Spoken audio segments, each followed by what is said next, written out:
Hey guys, welcome to the 54th C# tutorial that I'm making for the new Boston. And in this tutorial, I'm going to be showing you how to generate a random string. So all you're going to need for this tutorial is a button. And once you have that on your form, just double click on it. So the first step in creating a random string is creating a character array that will hold all of the possible characters that will be in your string. For example, if you wanted to have your random string only be letters, well then you create a character array that would have all the letters of the alphabet in it. If you wanted numbers and letters, then you would just have a character array that will hold all of the letters and numbers. So to get started here, we're just going to create a character array, and we'll just call it letters since our random string will only have letters in it. And then we're going to set it equal to a string that will contain all the letters of the alphabet. Then we will use the toCharacterArray method to convert it into a character array. The easiest way to type out all the letters of the alphabet is to just go straight across your keyboard and hit every letter, since it's the easiest way. And it doesn't really matter what order they're in, so you can just do that. So I'm just going to go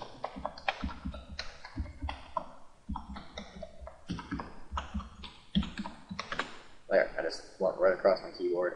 And now, even though it really doesn't look like it since they're out of order, I have all the letters of the alphabet. And then we're just going to use the toCharacterArray method. And now this will convert it into a character array. So now this letters character array has all the letters of the alphabet in it. Now obviously we're going to need to be using a random class here, so we're just going to do random. I'm just going to call it R. We'll set it equal to a new instance of the random class.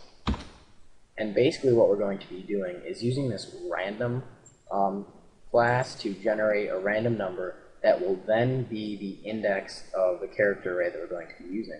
For example, if we generate a random number and then we get the character that is in that element, then we'll just end up with a random character.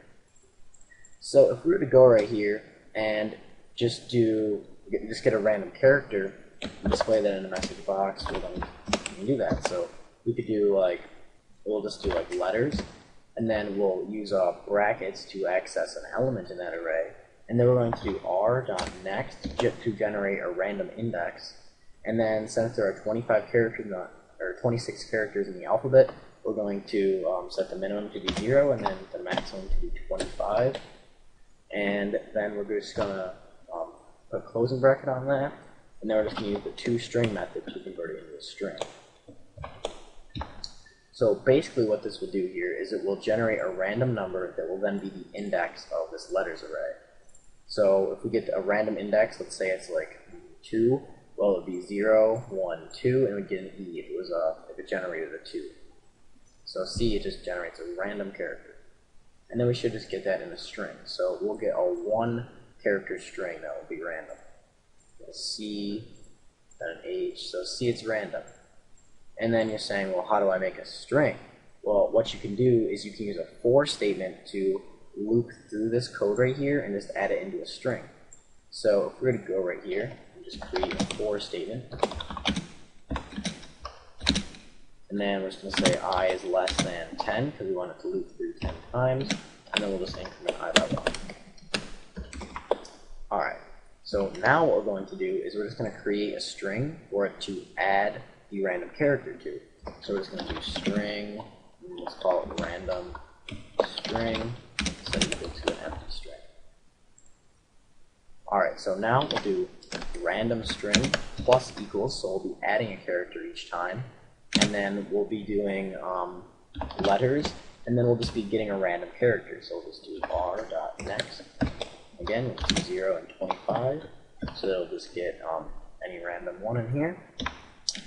Let's convert that into a string.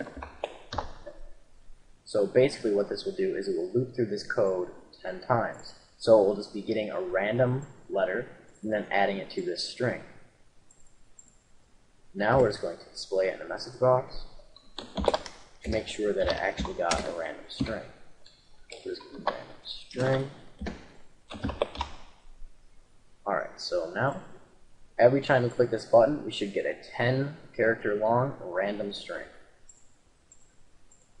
Yep, and they're different each time. And if you wanted to add numbers to this, all you would have to do is just add all the numbers to this.